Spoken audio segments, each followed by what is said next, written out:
আজকে থেকে আর সরি বলবেন না।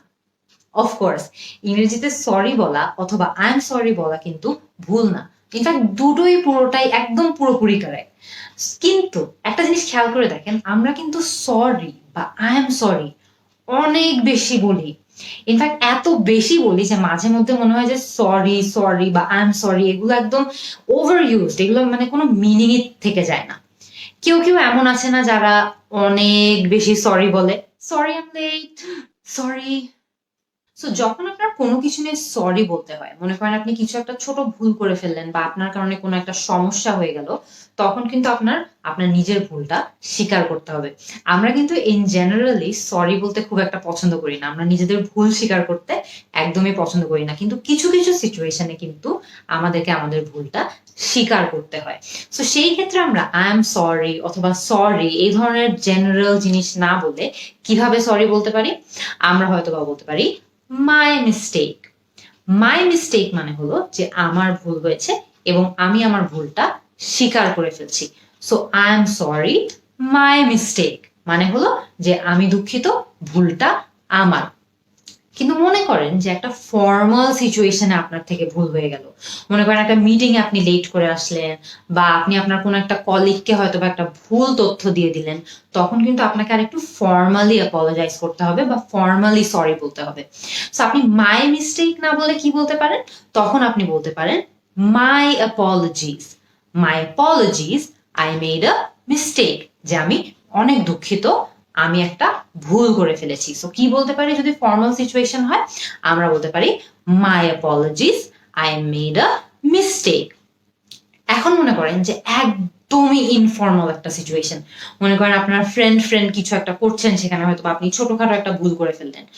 ছোটখাটো ভুল এবং যদি সিচুয়েশনটা একদমই ইনফর্মাল হয়, তাহলে কিন্তু আপনি মাই মিস্টেক বা মাই অ্যাপোলজিস এগুলো না বলে জাস্ট সিম্পলি বলতে পারেন মাই ব্যাড।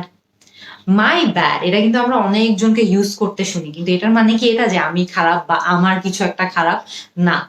মাই ব্যাড মানে হলো আবারও যে ভুলটা আমার।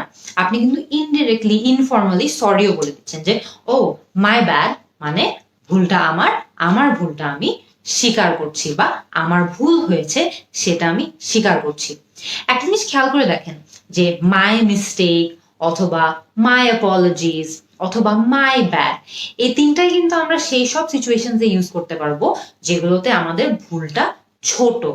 একটু যদি ভুলটা বড় হয়ে যায় বা একটু সিভিয়ার কোনো একটা ভুল আমরা করি, তখন কিন্তু আমরা এই তিনটা ইউজ করতে পারবো না। সো তখন আমরা কি ইউজ করতে পারি যখন আমাদের ভুলটা একটু বড় হয়? যেমন মাই ব্যাড, এটা কিন্তু কোনো দিনই আপনি যদি কোনো একটা বড় ভুল করে থাকেন তখন ইউজ করবেন না। মনে করেন আপনি বিয়ে করছেন এবং আপনি আপনার বিয়েতে আপনার দাদিকে ইনভাইট করতে ভুলে গেলেন, তখন যদি আপনি আপনার দাদিকে বলেন দাদি মাই ব্যাড, তাইলে কিন্তু আপনার খবর আছে। তখন কিন্তু আপনার ভুলটা একটু বড়, সো আপনাকে অ্যাপোলোজাইজ ও করতে হবে একটু সুন্দর করে বা সরিও বলতে হবে একটু সুন্দর করে। সো সেই ক্ষেত্রে আপনি কি বলতে পারেন? মনে করেন আমরা দাদির এক্সাম্পলটা থেকেই নিই যে আপনি ওনাকে আপনার বিয়েতে দাওয়াত দিতে ভুলে গেলেন, সো আপনি তাকে কিভাবে সরি বলবেন? আপনি হয়তো বলতে পারেন দাদি অথবা grandma, I owe you an apology. I owe you an apology. অথবা আপনি এটাও বলতে পারেন I really want to apologize. এই দুটোরই অর্থ হলো যে আপনি অনেক বেশি দুঃখিত এবং আপনি সরি বলতে চান বা অ্যাপোলোজাইজ করতে চান। খেয়াল করে দেখেন এই দুটো কিন্তু আপনি আপনার অফিসেও ইউজ করতে পারবেন। অফিসে যদি আপনি কোনো কিছু করে থাকেন যেটার কারণে আপনার সরি বলা লাগবে, তাহলে যদি I owe you an apology বলেন অথবা I really want to apologise বলেন, তাহলে কিন্তু আপনাকে আরো প্রফেশনালও শোনাবে। সো আপনি চাইলে এগুলো অফিসেও ইউজ করতে পারবেন, কিন্তু খেয়াল রাখবেন যখন ভুলটা একটু বড় তখন কিন্তু আমরা এই বাক্যগুলো ইউজ করি। এখন আমরা এই দুটো বাক্য যখন ইউজ করি তখন কিন্তু আমাদের সাথে কারণও বলে দেওয়া লাগে যে আমরা কি কারণে সরি বলছি বা কি কারণে আমরা দুঃখিত। সো মনে করেন I owe you an apology for dash. I owe you an apology for my behaviour, মানে আমি আমার ব্যবহারের জন্য দুঃখিত, আপনাকে সরি বলতে চাই। অথবা সেকেন্ড যে এক্সাম্পলটা আছে সেটা নিয়ে কথা বলি, I really want to apologise for dash. এই ড্যাশেও কিন্তু আপনি যেটার জন্য সরি বলছেন সেটা বসিয়ে দিবেন। মনে করেন I really want to apologize for my actions, যে আমি যা করেছি সেটার জন্য আপনার কাছে সরি চেতে চাই বা ক্ষমা চেতে চাই। So I really want to apologize for my actions। খেয়াল করে দেখবেন এই দুটো বাক্যতেই কিন্তু আমি ফর ইউজ করেছি। এটার একটু চেঞ্জ করে দিলে কিন্তু আরেক ধরনের একটা বাক্য ক্রিয়েট হয়, যেমন I want to apologize to dash। To যখন আমরা ইউজ করছি বা টু প্রেপোজিশনটা যখন আমরা ইউজ করছি তখন কিন্তু আমরা একটা ব্যক্তি বা একটা পার্সনকে নিয়ে এখন এখানে কথা বলবো। মনে করেন I want to apologize to my mother, মানে আমি আমার মায়ের কাছে ক্ষমা চেতে আসছি। অথবা I want to apologize to my sister, যে আমি আমার বোনের কাছে ক্ষমা চেতে আসছি। সো এখানে কিন্তু এই প্রেপোজিশনের ইউজটা খুবই জরুরি। আপনি যখন ফর বলছেন তখন কিন্তু আপনি যেই কারণে সরি বা যেই কারণে দুঃখিত সেটা নিয়ে কথা বলবেন। আপনি যখন টু বলছেন তখন কিন্তু আপনি যার কাছে ক্ষমা প্রার্থী বা যার কাছে অ্যাপোলোজাইজ করতে আসছেন তাকে নিয়ে কথা বলবেন। এখন মনে করেন আপনার ভুলটা অনেক বেশি বড়, হয়তোবা আপনি এমন একটা ভুল করে ফেলেছেন যেটার কারণে আপনার কোম্পানির অনেক ক্ষতি হলো বা আপনার অফিসের অনেক ক্ষতি হয়ে গেল। হয়তোবা আপনি এমন কোন একটা ভুল করেছেন যেটার কারণে আপনার কাস্টমারদের অনেক বেশি ক্ষতি হয়ে গেল। সেই ক্ষেত্রে কিন্তু আপনাকে আরেকটু ফর্মালি সরি বলতে হবে বা আরেকটু ফর্মালি অ্যাপোলোজাইজ করতে হবে। সো আপনি সেটা কিভাবে করতে পারেন? আপনি হয়তোবা এটা বলতে পারেন I sincerely apologize for dash, মানে হলো হয়তো আপনি বসাবেন I sincerely apologize for my actions। এর মানে যে আমি আমার এই কাজের জন্য খুবই দুঃখিত, অনেক বেশি সরি। আপনি এটাও বলতে পারেন I sincerely apologize for my behavior, মানে আমি আমার ব্যবহারের জন্য অনেক বেশি দুঃখিত।